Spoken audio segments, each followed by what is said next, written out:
Jadi kalau menurut saya dalam demonstrasi itu kan banyak hal yang harus kita kaji juga. Nah, mungkin menurut saya kalau saya sendiri nggak turun di jalan, ya itu jelas soalnya dalam substansi yang dibangun kawan-kawan yang turun di jalan, menurut saya nggak logis. Nah, apa yang dituntut oleh kawan-kawan di jalan itu sebenarnya hanya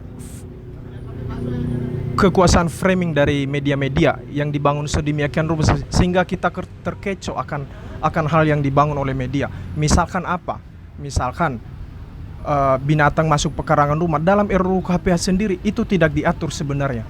Maka saya mengajak kawan-kawan kalau mau turun di demo, substansinya harus jelas, ada kajian-kajian hukum, ada kajian-kajian intelektual, sehingga apapun nanti substansi yang kita tuntut pas turun ke jalan itu nggak sia-sia menurut saya. Itu aja. Jadi kalau menurut pendapat saya demonstrasi kemarin, saya nggak menyalahkan gerakan mahasiswa, itulah gerakan moral, ya kan, kita dukung juga gerakan moral mahasiswa. Cuman yang saya katakan tadi, jangan kita turun ke jalan tanpa kajian, tanpa membaca apa yang kita tuntut, apa substansi yang kita tuntut, ya kan. Nah, seakan-akan kita turun ke jalan ini hanya euforia semata, hanya untuk memperkenalkan diri kita, hanya untuk memperkenalkan kampus kita. Itu aja. Jadi banyak hal juga, ada pro dan kontra, itu hal wajar. Jadi kalau menurut saya, mungkin saya banyak dapat informasi cerita-cerita juga, mungkin saja ini adalah dikelola oleh pemerintah sendiri, tapi saya nggak akan masuk ke situ. Nah, kalau menurut saya ini akan lebih condong kepada ditunggangin oleh ini ada kaitannya dengan global juga secara dunia. Kenapa saya katakan demikian? Kita ambil isu Papua sebelum ini yang dari Surabaya masuk ke Papua ada rusuh, tapi tidak sebegitu banyak korban.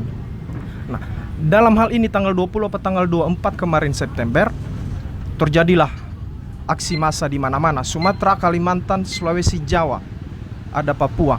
Di Wamena banyak korban jiwa, sekitar 30 orang. Nah, apa yang saya maksud dalam hal ini? Sebenarnya isu RUU KUHP, isu revisi Undang-Undang KUHP, KPK itu adalah hanya mainan aja, hanya isu belakang. Nah, sebenarnya targetnya adalah untuk memecahkan Papua, di mana kepentingan global di situ sangat banyak. Saya akan masuk kepada ini. Sebelumnya Papua tidak terlalu banyak makan korban, ada beberapa lah, bisa dihitung dengan jari. Kenapa? Karena intelijen kita masih fokus dengan Papua Wamena itu.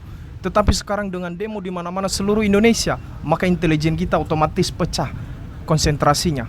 Maka Papua bergejolak lah, banyak memakan korban. Demikian. Ya, jadi menurut saya lebih cenderung ke global aja.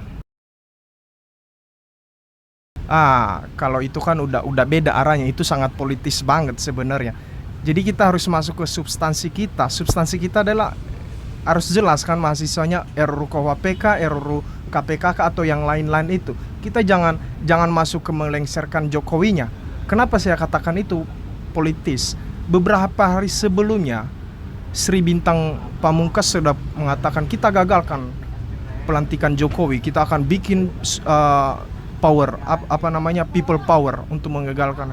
Nah, mereka kan masuk ke gerakan mereka mahasiswa. Jadi saya himbau kepada teman-teman mahasiswa untuk ya kita milih-milih juga apa isu yang kita harus pintar-pintar juga, anggota kita harus rangkul juga. Jangan sampai penyusup-penyusup ini, arah-arah gerakan sakit hati, saya katakan gerakan sakit hati dalam politik kemarin masuk ke barisan kita. Jangan sampai. Itu aja.